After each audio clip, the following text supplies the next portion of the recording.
Ready? Play. My name is Clara Towson and I'm a friend of the show. Boom. I am Francisca George and I'm a friend of the show. Perfect. Hi, my name is Susan Leemans and I'm a friend of the show. Boom. Yeah. My name is Zainab Summers and I'm a friend of the show. Boom. Hey guys, my name is Sasha Vickery and I'm a friend of the show. Boom. Hi, my name is Lloyd Harris and I'm a friend of the show. Perfect. Hi, my name is Jasmine Paolini and I'm a friend of the show. Wow, Jasmine, you got it in one time.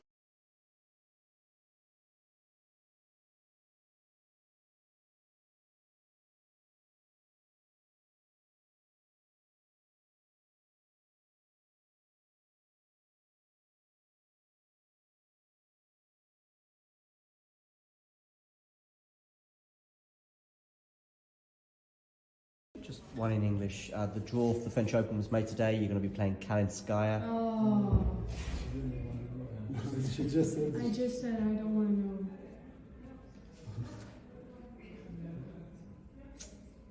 Should we leave it there, Vinny? If that was your only question, is it tennis? I mean, just okay. No, just I don't want to understand that. I don't want to know. no problem. Yeah. We can move on. But Thank you. good luck. Thanks. Any more questions in French? C'est bon? Tu reviendras à Strasbourg. Oui, c'est sûr.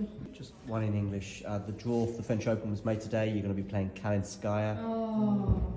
I just said I don't want to know.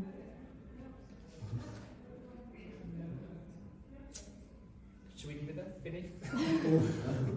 If that was your only question, is it tennis? I mean, just okay. No, just I don't want to understand that. I don't want to know. no problem. Yeah. We can move on. But Thank you. good luck. Thanks. Any more questions in French? C'est bon?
Ready?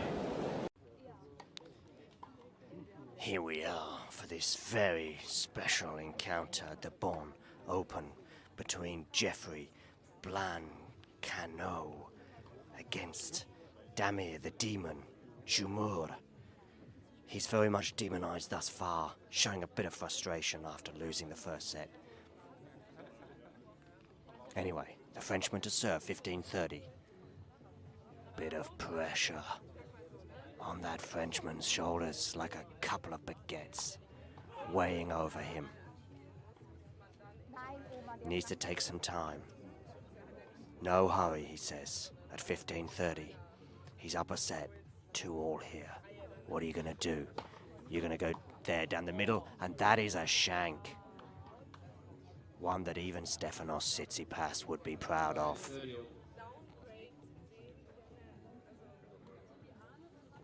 Get that towel, mop your brow, return to the baseline where you'll know it's 30-all.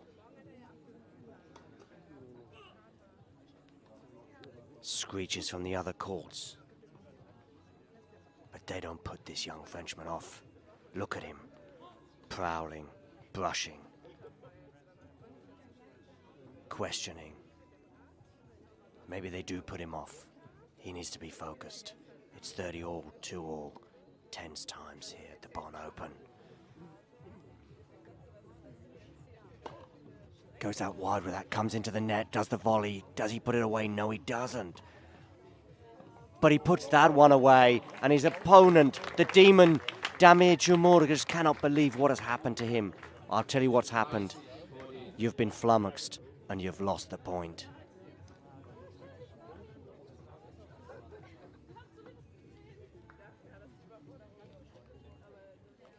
We would take another look at it if we had a replay, but we don't.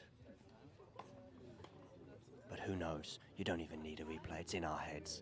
Okay, the Frenchman to serve. I say you're going out wide. You don't, you go down the tee.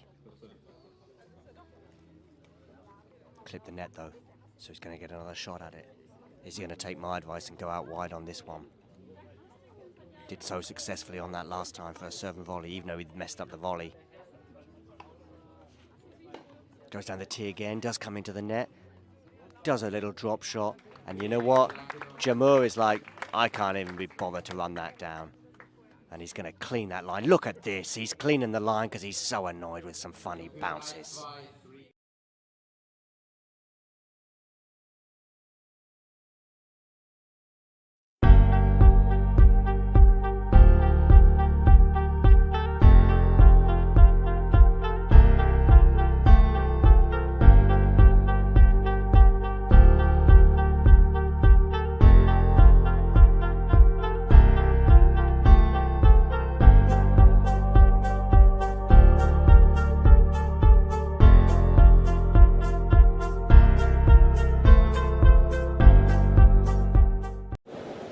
Ready? Play.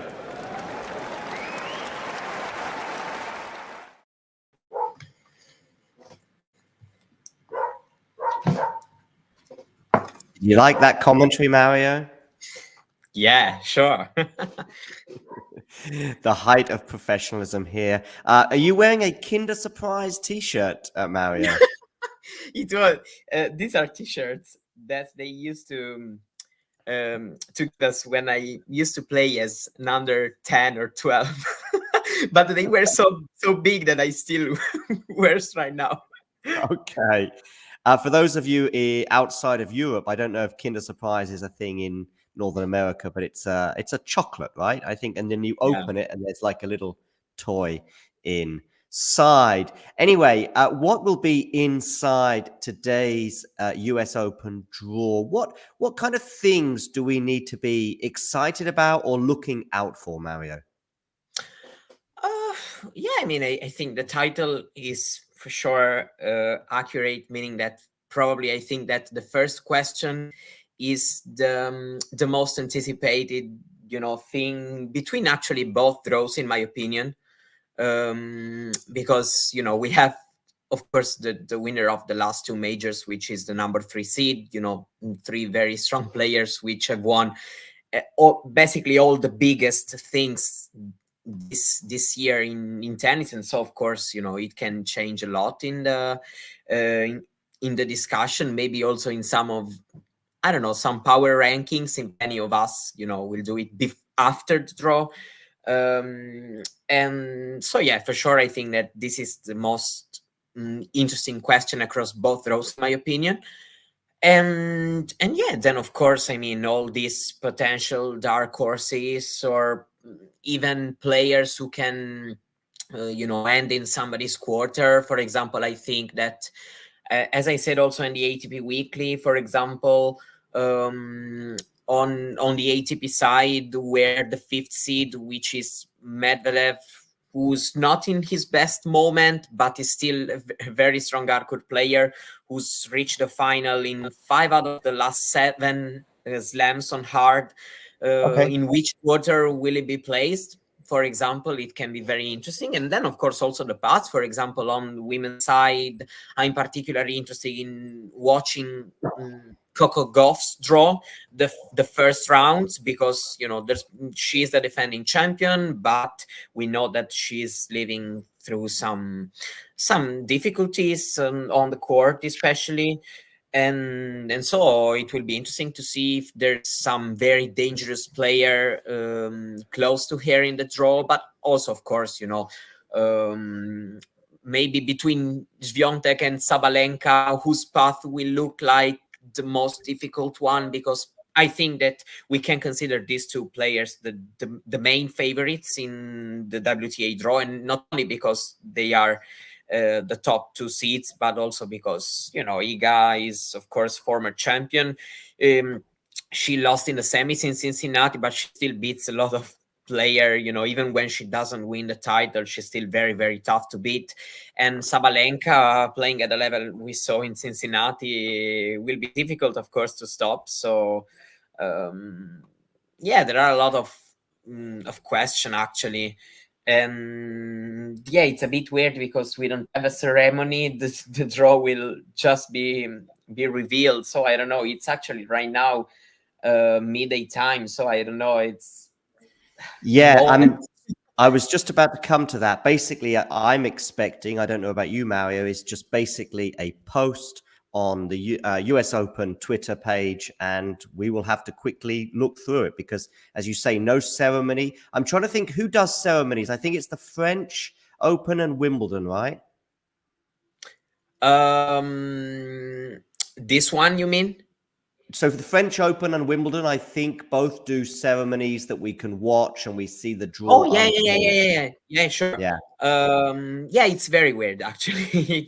It is, because even from an engagement point of view, many tournaments are choosing, not only for, let's say, fairness and all these things, because I don't even believe, because if anyone wants to rig the draw, it can be rigged anyway, even with a live ceremony, because so I'm not talking about that. I'm just talking that it's nice from a fan perspective, and from for everybody to watch a live ceremony, to just discover the draw.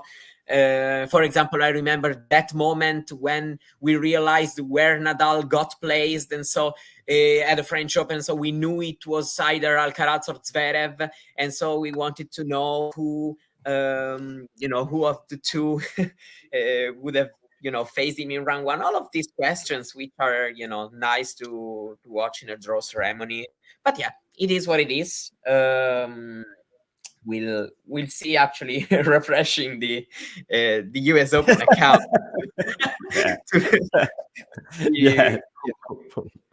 There is some, result-wise, Schwartzman was set away from the main draw, actually, which is okay. Yes, he's just won the first set against Galbach. I have to be honest, that was quite a surprise. Yeah, because he's not really been in much form in recent months, really. Especially on the hard court. And this should actually also be his last slam, because Australian Open next year, I don't think he's going to have the ranking, unless he doesn't pull off some random run that makes him stay into the top 250. So whatever. Talking about the draws,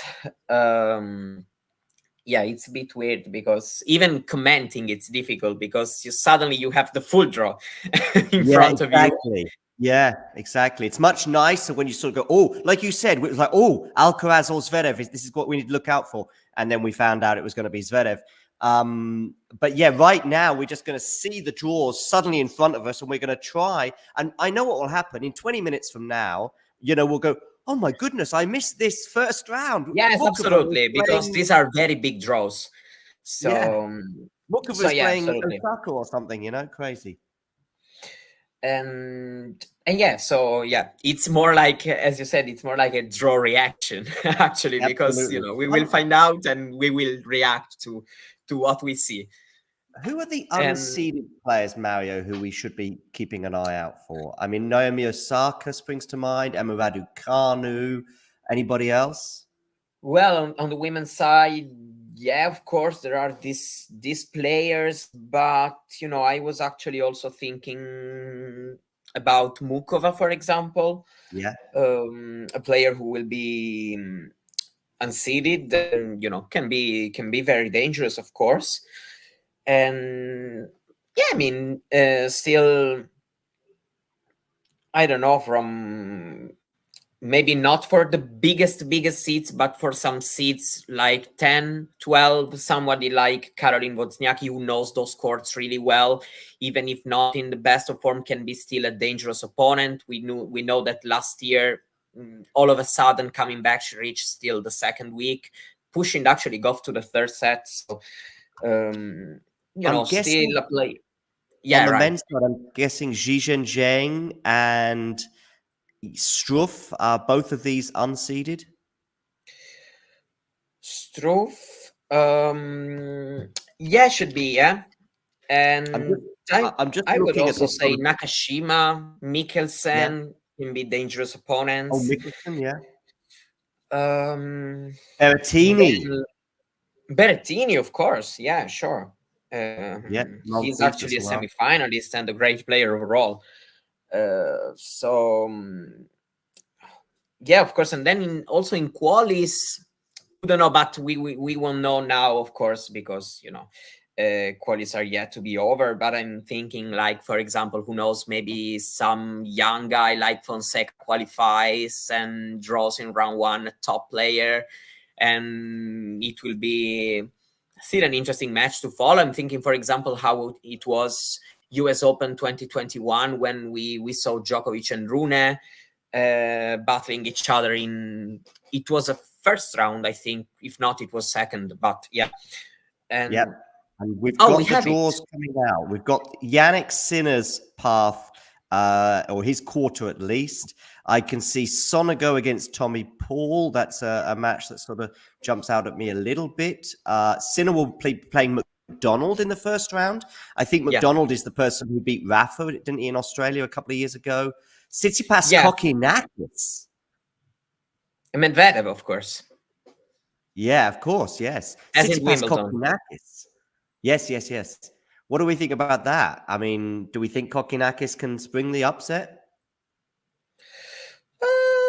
It can. Also, Tsitsipas, regardless of the form, US Open has always been a bit of an issue.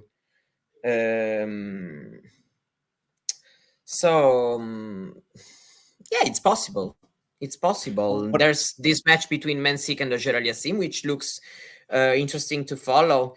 Who knows if Cobolli can do something good, given that he's in good form. He's produced some very good tennis on hard courts in this in this summer. So who knows? Medvedev has Lajovic round one, Marozanov qualifier. Mikkelsen is right there. Sinner and Mikkelsen actually played in Cincinnati. I will. Yeah, this is some other first. Up as well. Yeah, just give me a second. I'll get Djokovic and Alcaraz as well. To see what their paths to glory look like. Here is Alcaraz. He released everything, even the women's, no stop. Actually, whatever. Okay, non-stop. There we go. And there's Alcaraz's quarter. Let's get some of the other ones up as well. Yeah, so Alcaraz is in the top half. So only one. Plays a qualifier. And that could be João Fonseca. Could be Medvedev. Yeah. And looking at the seeded players, the Draper, Corda, Deminor, Urkac. Draper against Zitz and Zhang can be a good first round match. Indeed. That was it's one of the. That screaming was, fifth set for me, but of course it can happen otherwise, of course. But it Yeah. can be a very hard contested one. And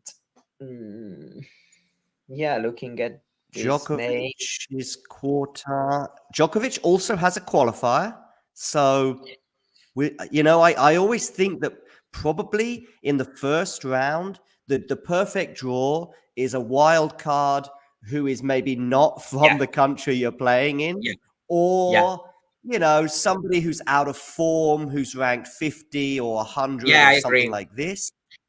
Those are the best options. The worst option really is a red hot qualifier, because of course, Djokovic against the qualifier at the Australian Open round 1 lasted 4 hours. So yeah, exactly. Yeah, I mean, you don't know actually right now, at least, who you are going to face, and yeah, it can be.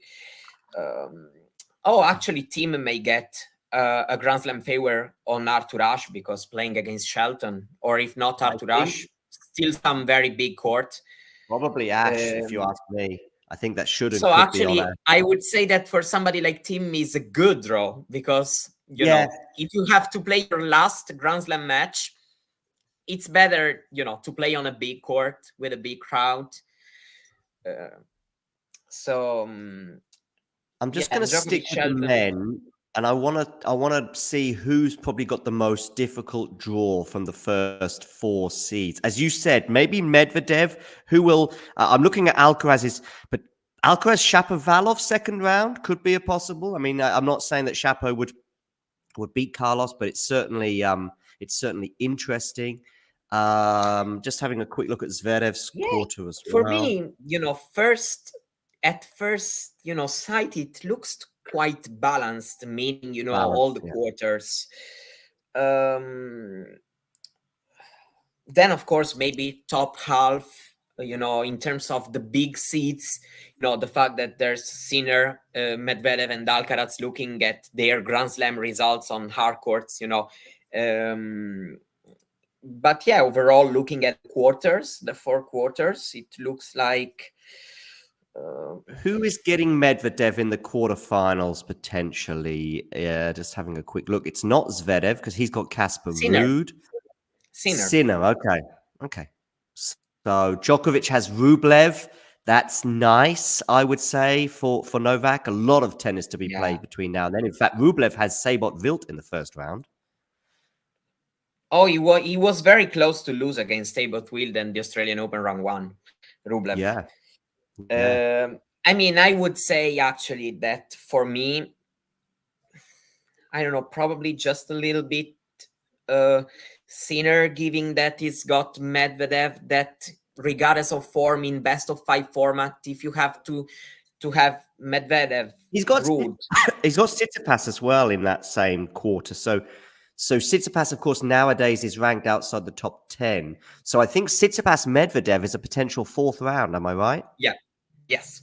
And Sinner, let's just look at this for Sinner. I think this is probably the most, as you say, from the top 4. So we've got McDonald, Mickelson or a qualifier, Jarry potentially or a qualifier, or Wawrinka maybe in the 3rd round. Then Tommy Paul potentially in the 4th round, or Arthur Fils even. And then that quarterfinal against Medvedev or Tsitsipas. I think that's tricky. Yeah, probably yes. Because I'm looking now at the second quarter. Of course, there are dangerous players here. But I don't know, because, Deminor, Urkac have some question marks around them, have suffered injuries lately. Yeah, this Korda was playing very well. But yeah, then Rublev, probably best of 5 Grand Slam on hard courts, looks okay for Djokovic and Zverev potentially. Zverev has there is a potential round 3 between Rune and Musetti, for example, but there's also Pelka or Carreño Busta who's finding some form. This is actually an interesting section. Fritz Berrettini can face each other in round 2. Okay. Yeah. You know, I'm just saying random things because I'm looking the names, you know, and I'm finding out some things. Of course, of course. Let's go over to the women. We'll come back to the men and have a look at some of the first rounds. But let's have a look at the women. We've got Swiatek's quarter here, the world number 1. Of course, she lost in the semis recently in Cincinnati. So many people's second favorite, I would argue, for the crown behind Sabalenka. She has a qualifier as well. She might have 2 qualifiers back to back, actually, if the other qualifier beats Daria Saville. By the way, for those tuning in saying, why have we got all these qualifiers and we don't know who they are? Well, because the US Open chooses to do its draw before qualifying is concluded. Again, it makes no sense to me. They could easily do this on a Friday, or they could even just, you know, make the qualifying done before doing the draw. You know, they could do the draw on Saturday even. I mean, make a big party out. Yeah. Oh, we lost John. Okay. Okay, so yeah, we'll keep just talking a little bit about the draw, but I'm pretty sure John will be back in very soon. So for who's wondering about the seeds, Rybakina has fallen in Swiatek's half, so we can't have a remake of last year's final because Goff and Sabalenka are in the same half. Yeah, I was just talking about, you know, Rybakina and Goff, where have they fallen? And yeah, so Goff is in the bottom half, so we can't have the remake of last year's final. Pegula Swiatek quarterfinal? Pegula Swiatek is a possible quarterfinal. Yeah, we have in by the our... way, yeah, right. No, I don't see Ostapenko in here, and I don't see Noska. Who are the players that Swiatek keeps getting in her section? Ostapenko Collins. and Noska, I think. Collins And Collins, well, actually. and Collins she's there. is in this quarter. Yeah, she's there. Number 11 seed, probably the best chance outside the top 10, you could argue. What were you saying about Goff and Rybakina? Yeah, I'm just looking at Rybakina's quarter right now. Is Rybakina in the same half as Iga or Arena? Iga. Iga. Okay. There's Jasmine Paolini in this quarter. Yeah. Ostapenko, Kalinskaya, who's having a good season. Putintseva is in some form. Yeah. Putintseva Noskova can be a great first round match. Yeah. Ostapenko so in this actually. Oh my goodness me! I didn't see that. I see it now.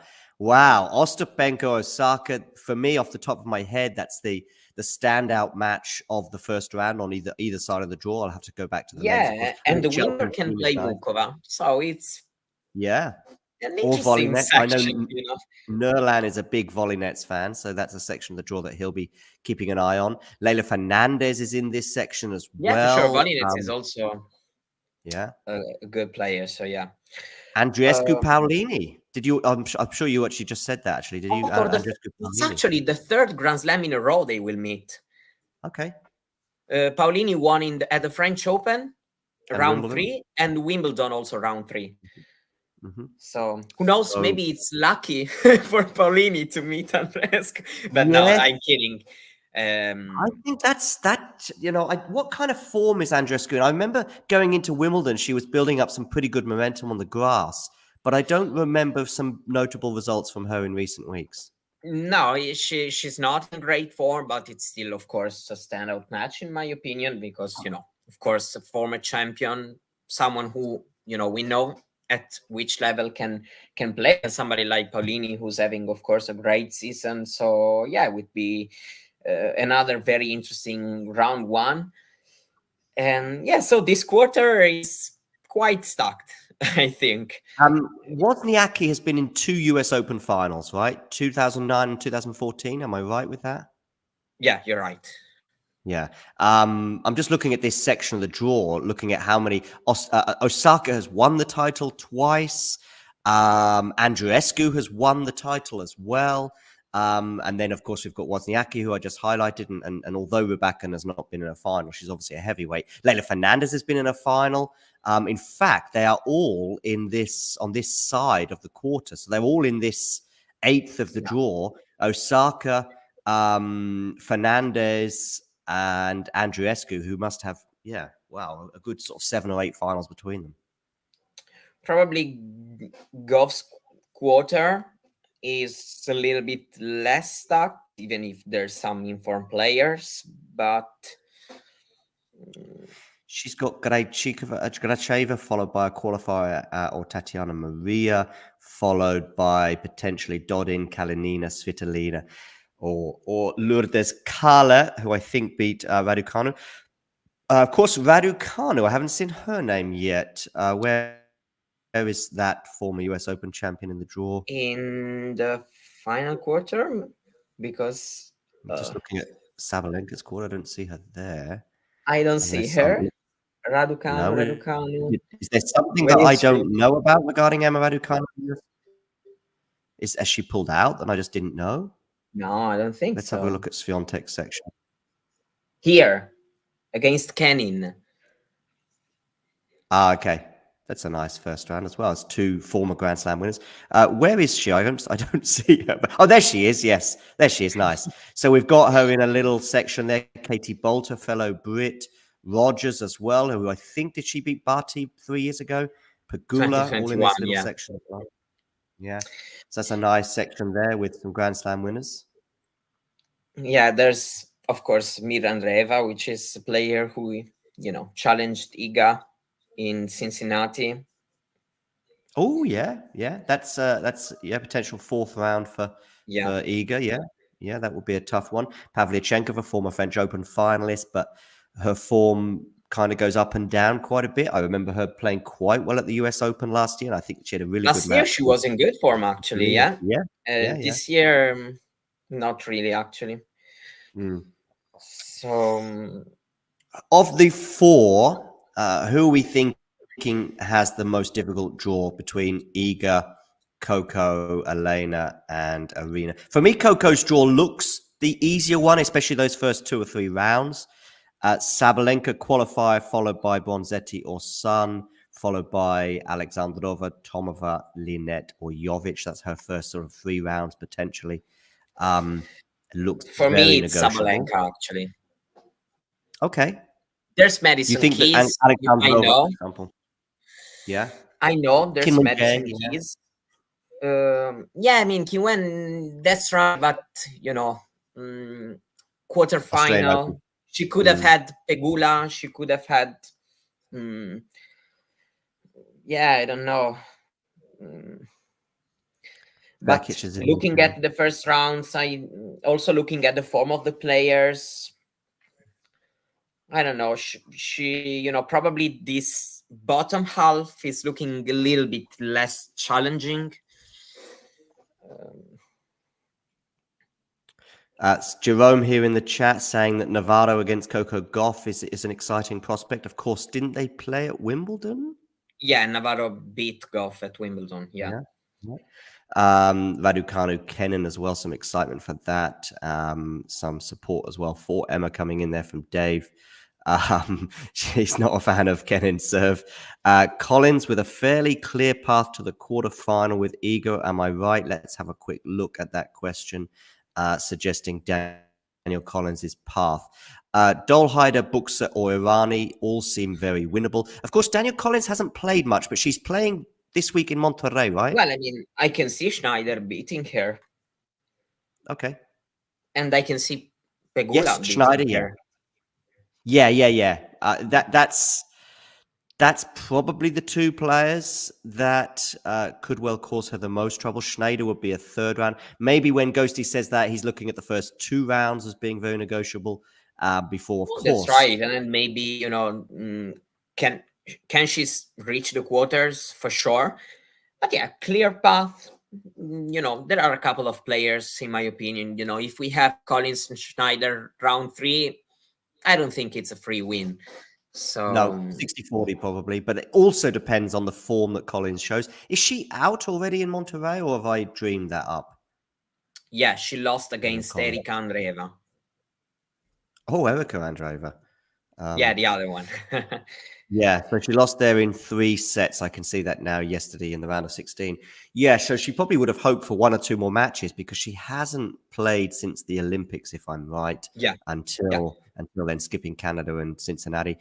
Yeah, so that is that section. For me, it's tricky. I think it's whoever you are in that section, you're thinking, maybe Pegula, she's looking at the first round. I think that's very negotiable. Second round could be Raducanu. I think it'll be exciting, although Pegula will be a warm favorite. Then it will be followed by, in the third round, probably something like maybe Martic, maybe Bolter, especially if Bolter's serve is going okay. And then it'll be fourth round. Bolter beat Pegula in a tournament Vansh knows really well. Yeah. San Diego this year. And a Collins Pegula fourth round on Arthur Ashe next weekend, potentially. That would be exciting. Yeah, for sure. Yeah, it's a bit difficult to predict, actually. Looking at what I watched this summer, I would say Pegula is the favorite to make the quarters. But yeah. We could have next weekend. It'll probably be Sunday or even Monday. And I think Monday might be a public holiday in the US. I could be wrong on that. But we could have on the same day Iga Swiatek against Mira Andreeva and Jessica Pegula against Daniel Collins in 2 very, very exciting fourth rounds. That would be a day to look forward to. Yes, for Rybakina, potentially it's a very tough quarter, but there's a lot of question mark actually with these players. Ostapenko, Saka, of course. Andreescu. I don't know who of them will, if any, reach the quarterfinals. Then again, even if it's Paulini has caused troubles to Rybakina this year in many occasions because there's been a third set win for Rybakina, and then again Paulini winning at the French Open. Rybakina is actually... It's so difficult to predict Rybakina at the moment. I mean, I saw that Nick had her at 7 in his power rankings. I can see other people putting her at 3, for example. I think with Iga and Arena, we know her Grand Slam track record and pedigree. We can almost just sort of rely on her to get to the quarterfinals or semifinals across all 3 surfaces, across all 4 slams over the last 3 years. Iga, we know that Iga sometimes runs into trouble, particularly on a quicker court, but there's still some consistency with Iga. We know Iga at the French Open, and we know Iga at Indian Wells, and we know what we're going to get. That's right. And we know that she's going to find it a little bit more difficult on a faster court. And we know that when she plays Arena, for example, in Cincinnati, we're going to go, well, this is going to be a lot tougher for Iga here than it would be, for example, at Indian Wells. So we kind of know Iga as well, even though she might go out the 4th round. And we can sometimes sit with Iga because the previous 2 or 3 rounds, she's struggling to get through and then eventually she runs out of steam. Rybakina is just impossible. She could go out in the first round or she could win the title. Yeah, I agree. I agree. In the first round. I mean, who could that be? I mean, Yeah. Very difficult. Also because it's another player who's had some issues. She's had some severe illness, which made her also skip the Olympics and come back in Cincinnati. And she's not played so bad, considering that it was her first match. And yeah, she lost against Fernandez, which is also a dangerous player. So, but yeah, it's not easy to predict. I even can see, for example, somebody like Wozniacki, even if not maybe in best form, still pushing her to make many mistakes if she's not in, at her best level. We know that at Wimbledon, Rybakina won fair and square, but it depends on how Rybakina's level is. So yeah, it will be interesting to watch her. For those that like long rallies and a few moonballs, perhaps Avanesian had admire might be your thing in the first round, although Sorribes Tormo is also to them play Sorribes Tormo maybe. So you've got 3 Avanesian, Sorribes Tormo would be very amusing. But there's Yeah, they also know that they have to play 8 hours if we want to reach the third round. So, and by the way, we've got 1, 2, 3, 4, 8 players here. One of these 8 is going to be in the 4th round. So if you're Avanesian, for example, you're thinking, well, why not me? Why not me? yeah, everyone can can say that. I think, probably I would say, given, if everybody is okay, probably Kalinskaya is the favorite to get through, not only because of her seed. I feel like even if not in the past 2-3 weeks, but she still played some very good tennis more or less consistently this year. So probably yes, but yeah, then again, I admire Vanessa, and even somebody like Sorribe Stormo can say, why not me? Yeah, so absolutely, yeah. So here's a little section here for Rybakina with Mertens, by the way, who's a very solid pro and could cause Elena a problem or two. She certainly caused Naomi Osaka a problem or two a couple of times this year. Caroline Garcia, whose ranking is just plummeting at the moment. She's now 28 seeded here, so I guess she's still just inside the top 30 in terms of the rankings. Ostapenko Osaka, we've already highlighted as possibly or probably the most anticipated first round match, certainly on the women's side. I mean, Potapova Fernandez is another very good one. We have plenty good first round matches in this quarter. Yeah, and Potapova could just blow Layla off the court. Could just happen. And Layla is also someone who I think we almost know what we're going to get. We don't know which round she's going to go out in, but we know what the issue. I watch Layla so often, and every time she goes a break up, I have zero confidence that she's going to hold on to that break. I remember a period early on this year that she was foot faulting a lot. I don't know if that's because she was trying to gain every single millimeter possible. And but yes, she's always. What I will say with Layla is there's always excitement in her matches. They're always fun. They're always close. They're always full of breaks. There's always full of interesting, exciting rallies. So, and I think that Potapova match will be very much like that. Mukova, of course, getting to the quarterfinals last year when really her injury issues, which has plagued her throughout her career, but they came back from about September last year until, I don't know, July this year, really. We barely saw on the tour, right, Mukova? Yeah, so many things happened to her that I was almost saying, wasn't it 2 years ago, the semifinal? And then I was, no, it was last year. But because, with Mukova, every, good runs, injuries, good results, other injuries, everything happens so quickly in her career. And so, yeah, it's difficult. Of course, she can lose a lot of her ranking because she's number 57 right now. And of course, but yeah, I mean, giving with all the injury issues that she had, she will have chance to get her back to where it belongs. But yeah, for sure, she would hope to get some wins here. It's a tough draw for her, that's for sure, because she has to win back-to-back matches against very strong opponents. But yeah, we will see, because she has the quality to win all these matches. So, are you more or less optimistic for Jasmine Paolini's chances right now after the draw? Because for me, it's less. I don't know, because I don't know if it's really draw dependent, unless it's somebody like, I don't know, Andreeva, which they've beaten each other a few times lately. So Andreescu, yeah, it's a tough opponent round one, but at the same time, if she doesn't bring her level, Paolini in Cincinnati, I think she's done a solid showing. Won one match against Mira. It was a very, very close, at least, for moments. So, yeah, I don't think my opinion has changed, Okay. So you think it's more up to Jasmine? If Jasmine plays well, she beats Andreescu, for example.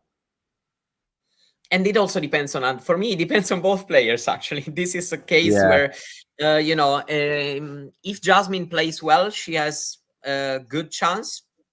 We don't know how Andreescu will play. If Andreescu plays well, she also has chance. I don't know. Actually, I think Pliskova second round, would that be difficult? It can. This is the issue with their draw, that, potentially it can be very difficult. But Exactly. there's also a lot of question mark around all these players. Andreescu, Pliskova, even Osaka, Ostapenko, there's a lot of question marks. So that's why it's a bit difficult to really, just watching the names. Yeah, it's a difficult draw. But I then think again, I think Osaka might win that one. Osaka might win that one.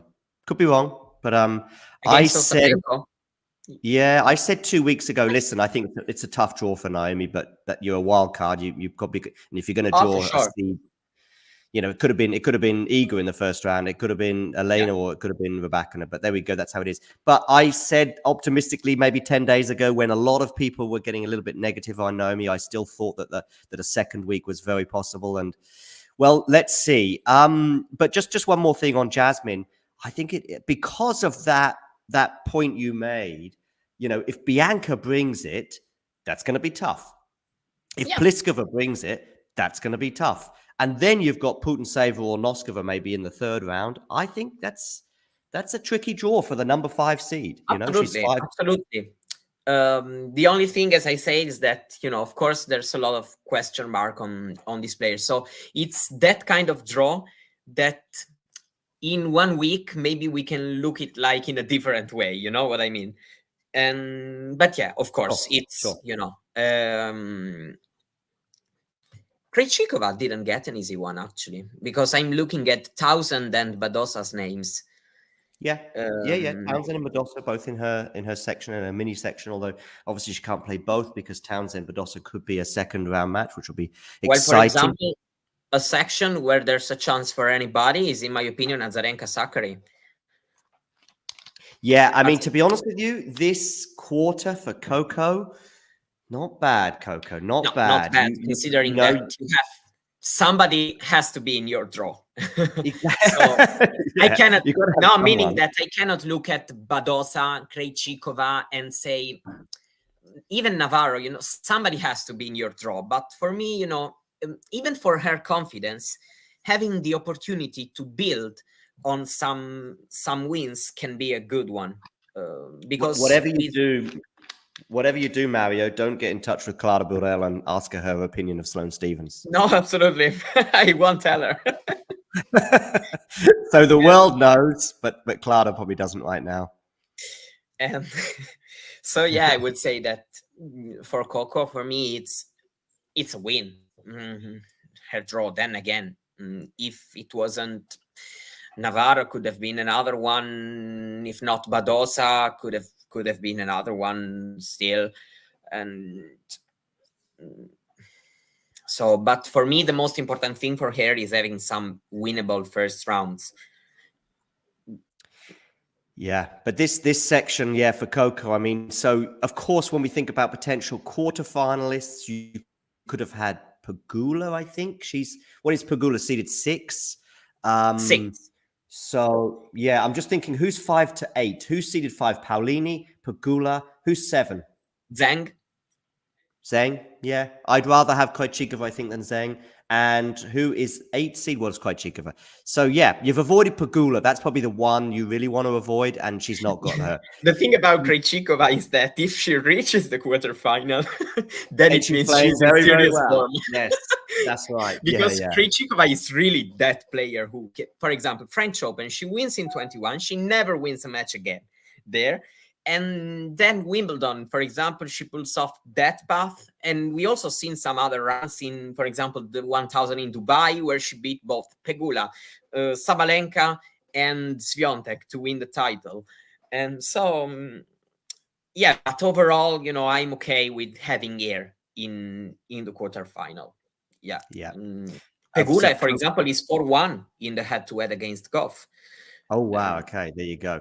Goff's main issue, though, is her form. Absolutely. I mean, she won a title in New Zealand, I think, just before the Australian Open, and I think that's the last title she won. Has she been in a final even since No. Australia? Since Let's then? say that the whole Australian swing has been very good because she reached the semis. Semi-final. She played a good semi-final against Sabalenka, troubling Very her, playing well, Very in my opinion, better than she did at the US Open. Yeah. Yeah, okay. Yeah. But yeah, after that, it's been still a French Open, Roman French Open. It's been semi-final and semi-final. So, you know, consistent in that part of the season. But yeah, after that, since the grass season, never's really gone well. Okay, final section on the women's side, then we'll return to the men's one last time. Yeah. Definitely, yeah. So Sabalenka in her quarter is Zheng, of course. They were in the Australian Open final. Anisimova, albeit it was Say See? again? Oh, yeah. Yeah, that's exciting. Now we see another interesting one. Yeah, as is often the case, you come back and revisit these draws, and then you go, And oh, hello, probably look at this. considering form, I know that standout name Osaka, so Osaka Ostapenko also for the way they hit, you know, but this one is not less, because if you consider also their latest results, the gold medal, the final in Canada, you know, it's two great players who come high on confidence. I don't know how Zheng will perform after the gold medal. Her, you know, preparation hasn't been probably the ideal one for the US Open, but she's still somebody who can play really well, of course. So, and of course, Anisimova, I mean, she was in the final in Canada, wasn't she? Pushing Yeah, Jessica, I would say, for at least a set anyway. So yeah, I mean, actually, I think that went 3 sets in the end, didn't it? Pegula Anisimova from memory. So yeah, third set. It was a fast one though. It was over in about an hour and 25 minutes, I think. Yeah, no set was really hard fought, but yeah, exactly. Anisimova managed to win the second set, and Anisimova outplayed Sabalenka. I know that at that moment it wasn't really shocking because Sabalenka was playing into form. It's a tough matchup for Arena, but 1 week later we saw what Arena did. So, you know, probably looking back, it becomes even more impressive. But yeah, talking about this section, I would still say it looks like a safe one, more or less, for Sabalenka, considering all the players that are in. You know, of course, in a Grand Slam draw.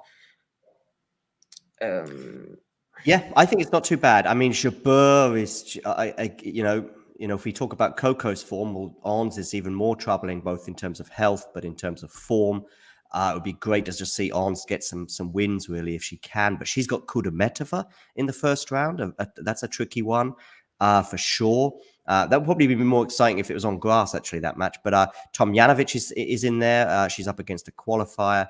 That little section, Siniakova, Madison Keys is an interesting first round. Of course, Siniakova. It's a very interesting section because, you know, of all these players, they potentially can play really well. You don't know if they will. No. I Madison would say Keys looks the favorite. Even if Madison Keys looks the most likely one. Yeah, I'd agree with that. But yeah, it's not to be taken for granted. So Madison Keys, Sabalenka, 4th round. Yes, please. If that is the case, of we course, know last year.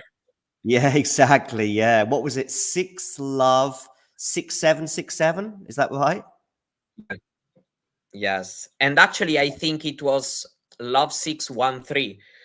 Sabalenka down or something similar. Yeah. Another player, don't mention that to her either. If you're a professional tennis player, by the way, of any, you know, ranking or whatever, and you're tuning in, do say hello in the live chats, etc. But I'm pretty sure Madison Keys won't be tuning in, and I'm also pretty sure that Clara Burel will not. I'm sure Clara Burel, whenever she sees live streaming of draws and stuff, she's like, no, I'm going for a walk. It's more likely that Iga is listening than Clara Burel. Yeah, indeed. Okay, so yeah, I think it's not too bad. Yeah, Stremska is always an interesting one. You know, she could well be playing Qinwen Zheng in the 3rd round.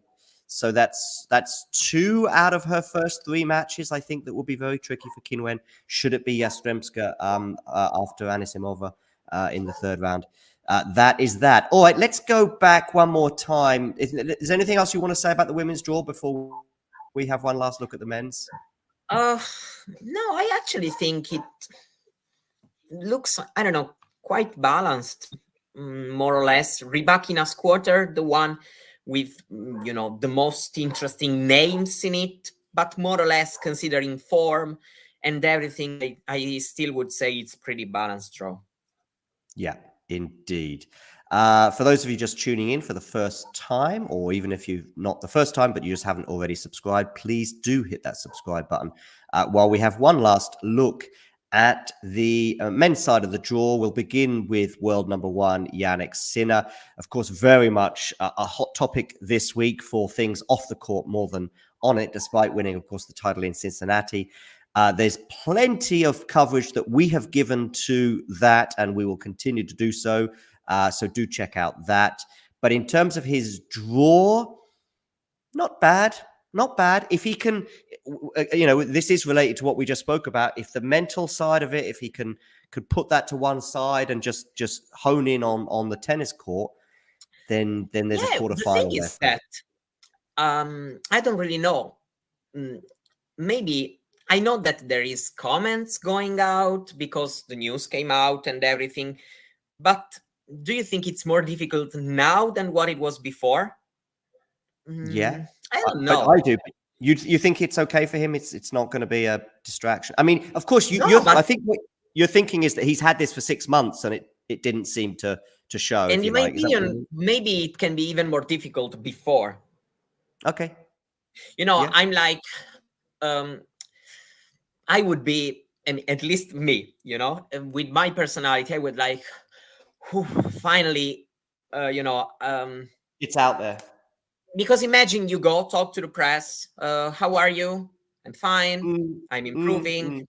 And then in the afternoon, you have to tune in Zoom to talk with, I don't know who from the ITIA. And so I don't know which is, but yeah.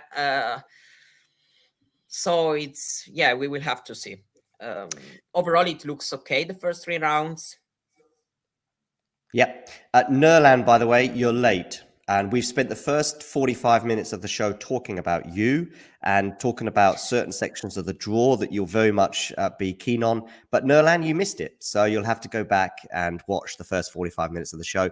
But yes, back to Jannik's draw. Yeah, not too bad. Mickelson, interesting. Jarry, his form since I think Miami hasn't been great. So, and as you said with other players such as Coco, you've got to play someone in your quarter. Medvedev is the one.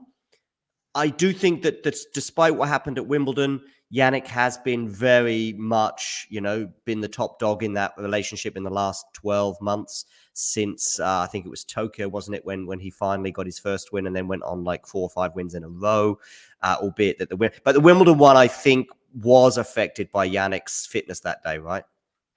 And it still was a very, very, close one. In the end, super close. It's a matchup that got actually closer. Jannik won the most matches, but most of them have been tough. I don't know. I tell you who I don't think can be in a great position pre-draw and even post-draw, and that's Stefanos Tsitsipas. US Open has traditionally been his worst slam by a long distance, especially when you compare it to the other hard court one in Australia. Okay, Wimbledon maybe, but the expectations for Stefanos at Wimbledon are completely different to what they are. In fact, even Wimbledon, I think he's done better. I think he's got to a 4th round at Wimbledon. If he will reach the 4th round against Medvedev and loses, it would be his best result at the US Open. Which for a 2-time Grand Slam finalist and regular in the top 5 in the world over the last 5 years or so. Exactly. So Felix, is it easy? I think Felix or Mensik in the 3rd round, and I think Kokkinakis in the 1st round. Those two, I think his 2nd round will probably be the easiest of all his run. Correa, very much a clay court specialist. Yeah, as it should have been the match against Galan. Yeah, true. Yeah, no, I'm just kidding. Yeah, it looks like the easiest one, of course. Yeah, it's a difficult draw, actually. Yeah. Medvedev, Marozsan, potential second rounder. I think Medvedev will deal with Lajovic pretty comfortably. But then it could be Marozsan. It could be, who knows, João Fonseca is in action, I think, today in his third and final round, if I'm right. And Medjedovic, those are the two players that I'm certainly keeping an eye on in qualifying on the men's side. So, you know, where these qualifiers will end up, we don't know. But yeah, I think the Borges Correa potential second round for Stefanos is not too bad. But then the fourth round against Medvedev, if that is the case. Are you concerned about Medvedev's form at the moment? I know you touched on it on ATP Weekly this week. A little bit, but still, I think 5 sets for me. It's huge. Best of 5, but the US Open, it would be tough to beat. Probably, I would say that, I don't know, given how he's playing, if, you know, somebody like Koboli reaches round 3 and Medvedev plays a good match against him, then I would be like, okay, Medvedev is here. It's a tough draw for him, but as 5th seed, the quarter, yeah, probably also for a matchup matter and everything, he probably would have wished to be in Zverev's quarter, maybe. But yeah, I don't think he really cares because all of them are very tough as a quarterfinal. So, you know,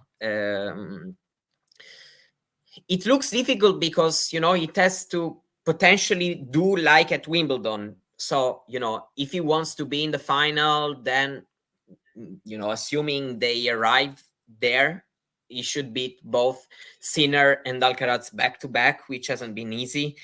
For him, especially lately. But yeah, I still think he will be better than what we saw in Canada and Cincinnati. Yeah. Yes, I agree. What about, let's have a quick look again at the Carlos section. I do get voting in our poll, by the way, regarding Naomi Osaka and Ostapenko that I've just posted on YouTube. Yeah, so Carlos's section didn't seem to be too bad when I looked at it. I know we used the word balance for the draw anyway. Just going to share that on the screen right now. So he'll have a qualifier in the first beat Botic, just because Botic's form is, and I like Botic a lot. I've come across him a couple of times. Super nice guy. But yeah, his form is, when we talk about other people's form like Coco's and Naomi's, well, Botic's form, I mean, he would be desperate to have Coco's form right now. But yeah, so that's not bad for Carlos. Jack Draper, Zhang, if that does go 5 sets, because that's what you said when you first saw the draw, Zhang and Draper, then Zhang has to win it for me just because of Draper's physical issues. But yeah, that's possibly the most exciting. Certainly, if you sort of forget the romance with Dominic Thiem, that Zhang Draper one is probably the highest caliber first round. Anyway, at least at the moment. Absolutely. Shelton Thiem shouldn't be an interesting match. No. It should be that match. You know, you would like to tune in final 2 games. You know. To see, you know, nothing, the end of the Grand Slam career for Dominic Thiem, of course, also in the most important slam because it's the one he won. And I'm calling it that Arnaldis Vaida will be an interesting match. I'm calling it right now. Okay.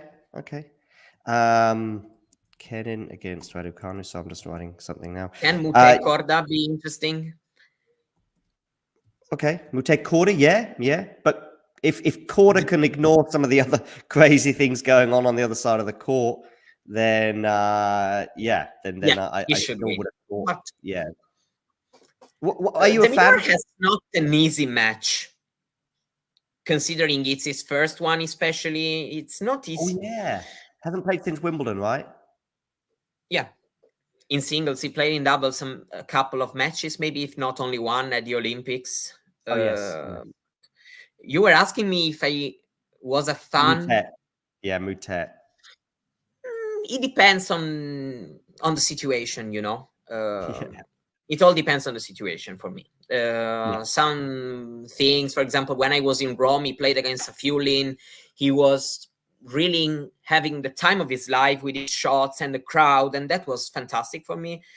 Other times, maybe not so much. It all depends, you know, on the circumstance and, you know, the moment of the match and whatever.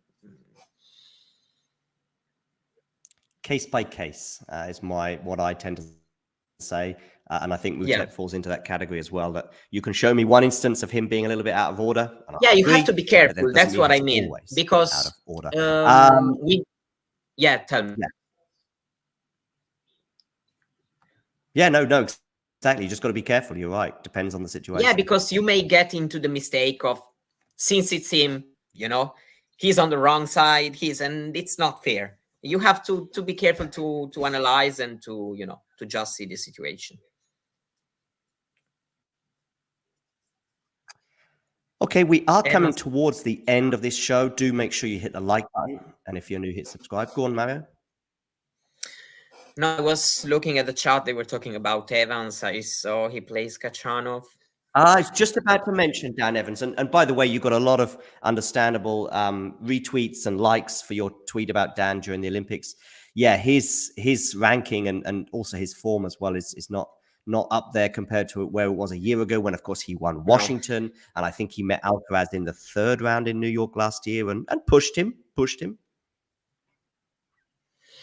Yeah, it's tough. It's tough also because, you know, this tournament for him is still using the ranking he used to have, because, of course, Central has to work 4 or 5 weeks in advance. Yeah, it's very, well, the good very news tough. is Khachanov 1st round, very difficult, former US Open semi-finalist. Khachanov is a player that generally, if he's healthy, we know what we're going to get. And that is very difficult. If Evans could get the win there, though, 3rd round is very possible. I mean, Navoni. Yeah, I think is that it will be nice, but if I have to be honest, it won't help his ranking anyway, because you win a match, you win 2 matches, but it's not this. You don't get really a big reward in terms of points. You know, if we get to the 4th round, you get 200, and that's okay for somebody. That's good for somebody ranked, you know, 180, 190, where he is right now. So it's a good amount. But if you just win a match and then maybe losing, the draw is not impossible, let's say, you know. Yeah, that's probably what I'm trying to. How well can he play? Yeah. That's the main issue. If it was Dan Evans from a year ago or some other years as well, then, you know, you might be thinking about a potential quarterfinal. But that's a long way away anyway. But fingers crossed Dan can have a good tournament and a good end to the year. And if he can stay healthy as well, because there's Davis Cup to come. And of course, we know what happened last year with him in about October, wasn't it? He got that. Really, that was the last sort of period when we saw him. I think, was it in Vienna maybe when he got that injury last year? Exactly. In Vienna, it was totally outplaying Tiafoe, and then he got injured. Yeah, he was up like 4-1, yeah. And since then, it's been a total different thing, except for, you know, some hurrahs for the doubles and the Olympics. But yeah, you know, talking about level, whatever. So who do you think has got the most difficult one between the top 4? Not Carlos, not Yannick, and not Novak. So who does that leave us with? Zverev. I guess I'm thinking pretty balanced. Maybe Yannick. Maybe actually on reflection, just thinking about, you know, you've got Medvedev in the quarterfinal. That's about it. Everybody else, you're going to have to play qualifiers. You're going to have to play dangerous, you know, players that are around about 20 in the rankings. I'm looking at Taylor Fritz is in the same quarter as Zverev. Holger Rune. Let's say that form or not, between the seeds 5-8, Medvedev is for sure the one I would avoid. He's the one I would avoid. But then if you go to sort of 9 to 16, Fritz and Rune, do you want to see them in your section? Yeah, no, that's also right. That's also right. So Yeah. So maybe I mean I think I feel reasonably confident for Novak and Carlos, Yannick and maybe Zverev just slightly, but it's super. It's not the worst Probably draw. Zverev, let's say. Yeah, I'm looking at this section now. Casper Ruud and Taylor Fritz are sort of the big boys on the other sort of. Oh, Berrettini as well is in there. Berrettini would probably fancy his chances against Ramos Vinolas, but Berrettini, Taylor Fritz, second round. Yeah, it's an interesting one for sure if it happens. Yeah, I mean Berrettini's obviously in this situation where he's pretty much unseeded, and so therefore he's always going to have a tricky one. But when you're unseeded, all you can hope for is to get a nice first round, and then after that, absolutely. And even nice first round, I would just say avoiding the top, let's say 8 seeds, something like that. Yep, exactly. So that's not too bad for Matteo, at least the first round, and then. Yeah, let's see him and Taylor going head to head. It's worse for Taylor than it is for Matteo, if you know what I mean. Taylor will be going, oh no, Matteo potentially in the second round. Absolutely, because I earned the seed, and so I try to, of course, avoid the dangerous players early on. If I am unseeded, I cannot really ask for too much. While of course, somebody's mentioning in the chat that one of the qualifiers will be Diego Schwartzman, who got another Grand Slam intro appearance. He's got the win. Okay, nice. If Zverev's section is not brilliant in terms of Holger Rune potentially in the fourth round, and then maybe Taylor Fritz, Matteo Berrettini, or Casper Ruud in the quarters, the first couple of rounds, Rusevori, Muller, or Walton. And even the third round, Franz Cerundolo, Echeverri. Yeah. Actually, I don't really see any of the top 4 seeds risking too much in the first 3 rounds, actually. 3 rounds? No. So then it gets to the fourth round, and if it's Zverev Rune, I think it'll be exciting. Zverev will be the favorite, but it will be exciting for sure. Whether Rune gets that far, I mean, no guarantees against Nakashima, who's had some good wins lately. Your friend Lorenzo Musetti there, of course, who we were talking about yesterday because he just signed up for Latin America. Opelka. Where are we at with Opelka? Is this his last US Open, or what do we think there? Oh, well, he hasn't said it. If he stays fit, I'm not pushing him out the door. But yeah, that's the main issue, of course. He is. Born in the same year as Zverev, and so it's not a matter of age, of course. Oh yeah, I'm getting his age wrong there. Sorry, Riley.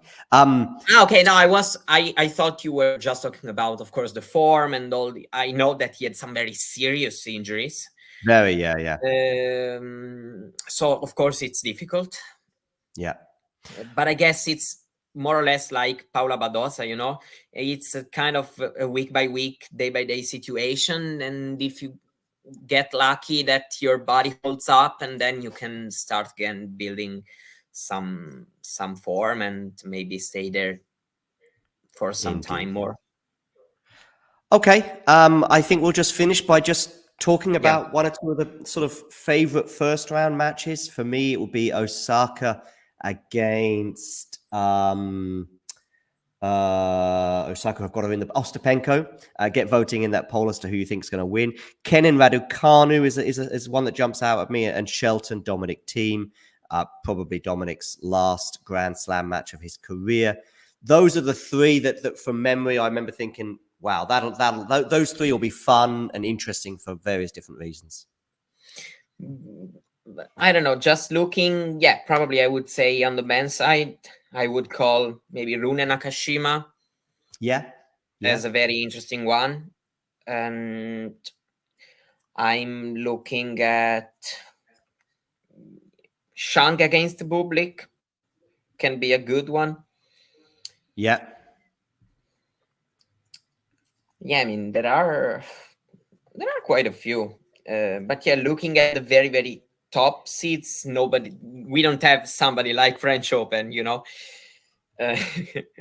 and rightfully so, actually. What is the head-to-head between Naomi Osaka and Ostapenko like?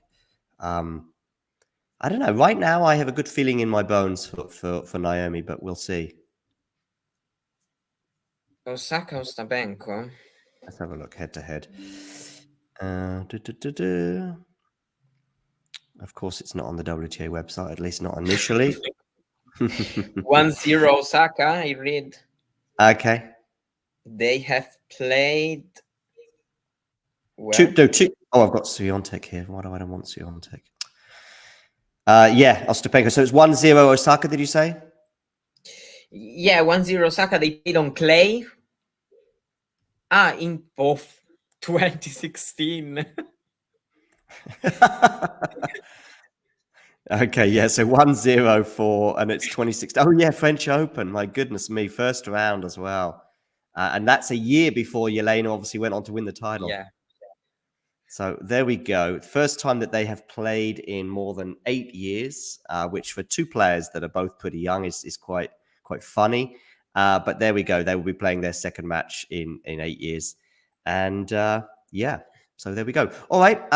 Thanks very much for joining me today, Mario, as always. No, thank you. Thank you as always for having me.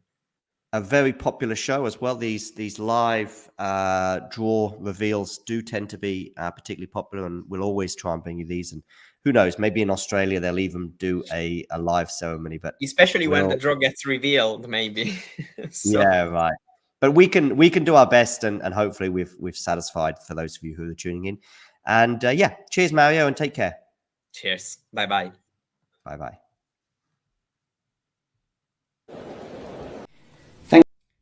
If you enjoyed this video, make sure you hit that like button.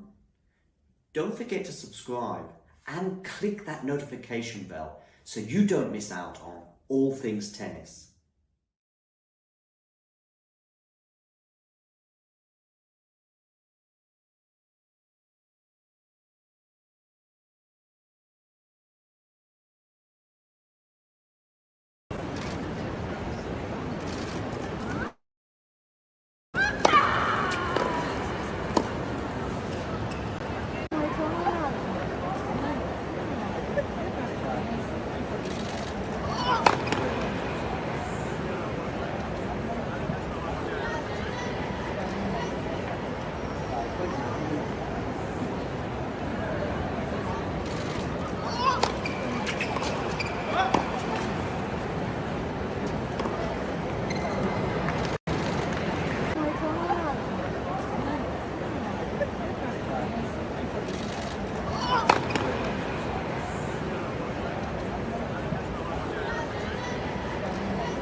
Play. My name is Clara Towson, and I'm a friend of the show. Boom. I am Francisca George, and I'm a friend of the show. Perfect. Hi, my name is Susan Leemans and I'm a friend of the show. My name is Zainab Sammaz and I'm a friend of the show. Boom. Hey guys, my name is Sasha Vickery and I'm a friend of the show. Boom. Hi, my name is Lloyd Harris and I'm a friend of the show. Perfect. Hi, my name is Jasmine Paolini and I'm a friend of the show. Wow, Jasmine, you got it in one time.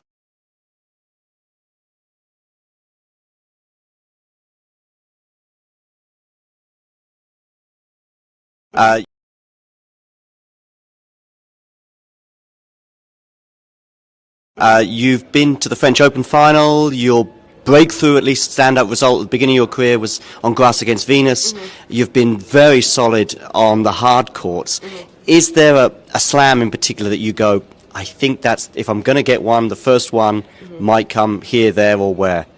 Well, I don't know. I mean, everyone, I'm like, I think this is the first one, so I don't know. I mean, obviously now going to the French, I do have a lot of confidence on the surface, but I'm not really thinking about that. I feel like, in the past I was, and it gave me some, like, defeats that I feel like I shouldn't have lost, maybe more so my head. So going in now, I mean, I feel like, everyone could be the one, but I think I have to just take it a match at a time and just feel it out and enjoy it. I think when you focus too much on the destination, you don't enjoy the journey there. So now I want to focus more on the journey, and if the destination gets there, that's great.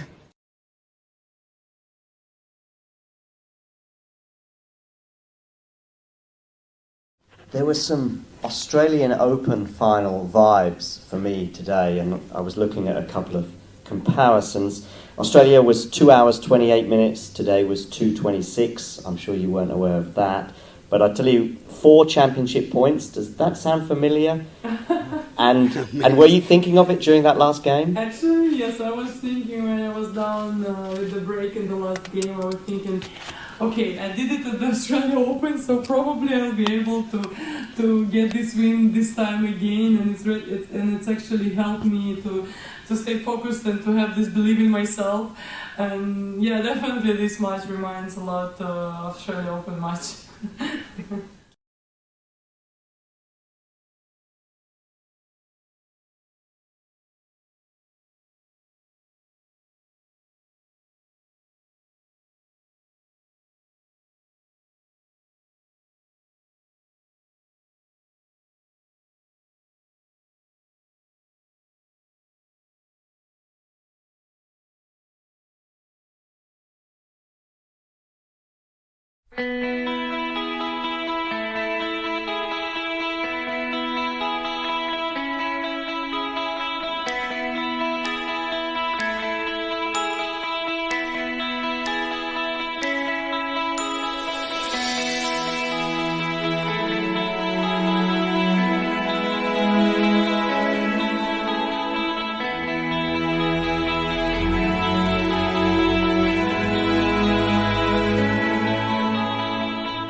Here we are for this very special encounter at the Bonn Open between Jeffrey Blancano against Damir the Demon Jumur.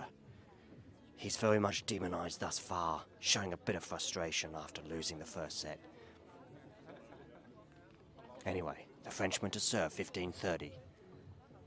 Bit of pressure on that Frenchman's shoulders, like a couple of baguettes weighing over him. Needs to take some time. No hurry, he says, at 15:30. He's up a set, 2-all here. What are you gonna do? You're gonna go there down the middle, and that is a shank. One that even Stefanos Tsitsipas would be proud of.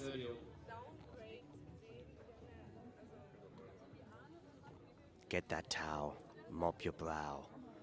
Return to the baseline where you'll know it's 30-all. Screeches from the other courts. But they don't put this young Frenchman off. Look at him. Prowling, brushing, questioning. Maybe they do put him off. He needs to be focused.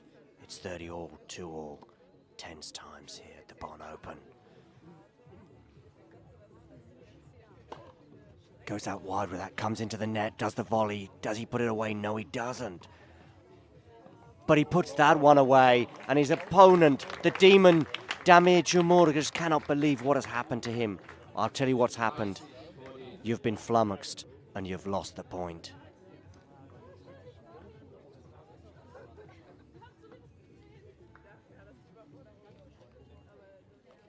We would take another look at it if we had a replay, but we don't.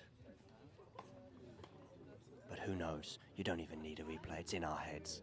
Okay. The Frenchman to serve. I say you're going out wide. You don't. You go down the tee. Clip the net, though. So he's going to get another shot at it.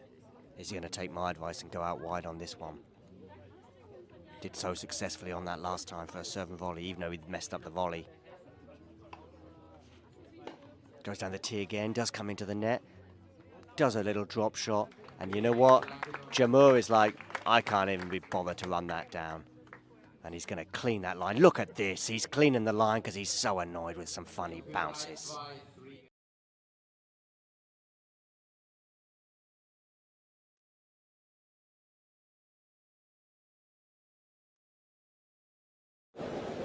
Ready.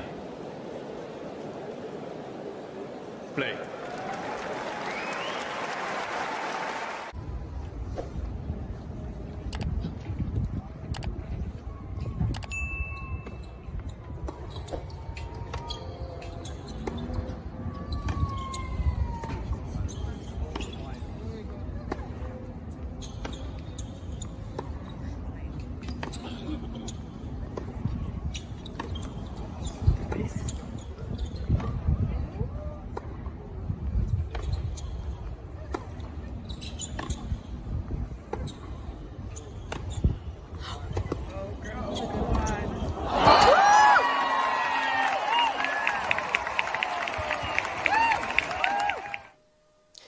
If you enjoyed this video, make sure you hit that like button.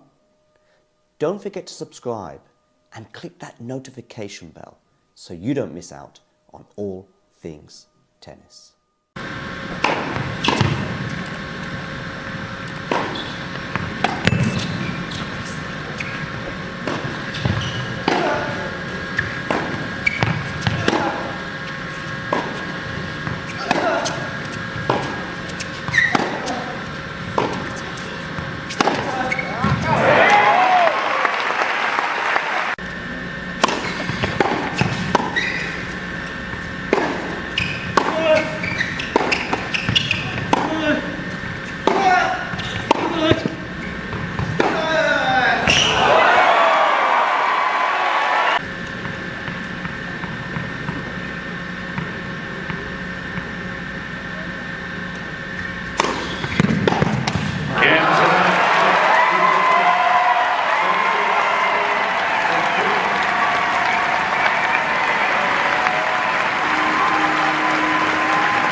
Ready?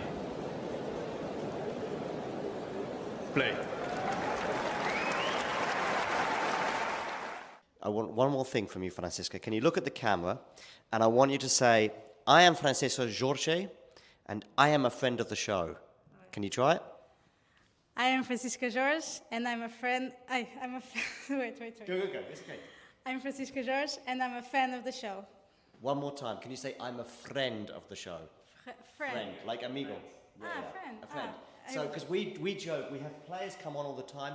They have no idea, but after they've been on, we say, oh, Yelena Ostapenko is a friend of the show. She has no idea. But so if we get you to say, I am Francisca Jorge, or how you say your name, and I am Francisca Jorge, and I'm a friend of the show. Perfect. Thanks, just want you to do me one more thing. I want you to hold the microphone. I want you to look in the... Don't be nervous. I mean, listen, you've just beaten Yelena Ostapenko. I'm not nervous. No, you shouldn't be. If you can beat Ostapenko twice in one day, you can do this for sure. I want you to look at the camera and just say, hi, my name is, say your name, and then say, and I'm a friend of the show. Friend of the show? Yeah? Okay. Hi, my name is Susan, and I'm a friend of the show. Say your whole name for me. That's the only thing I want. Sorry. Surname too. No, you're doing great. You're doing cutting, great. huh? Yeah, I'll cut it up. Don't worry. Yeah.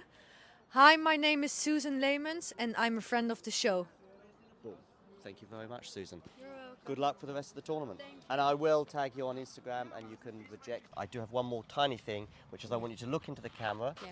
I want you to say your name. Yes. And I want you to say, I am a friend of the show. I'm a friend of the show. Okay. Perfect, yeah. My name is Zeynep Sönmez, and I'm a friend of the show. Boom. Yes. Okay. Thank you so much.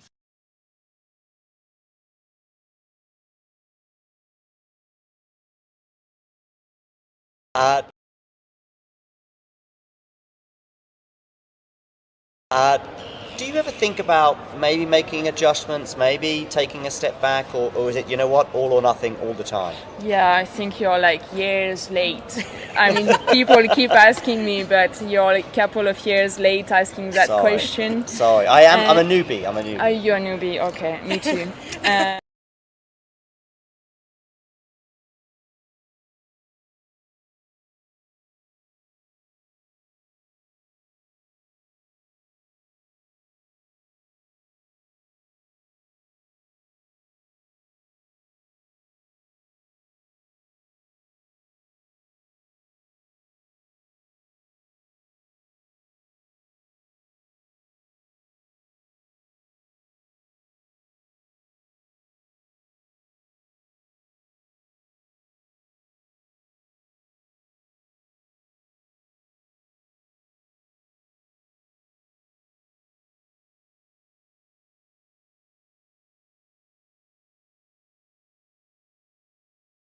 Thank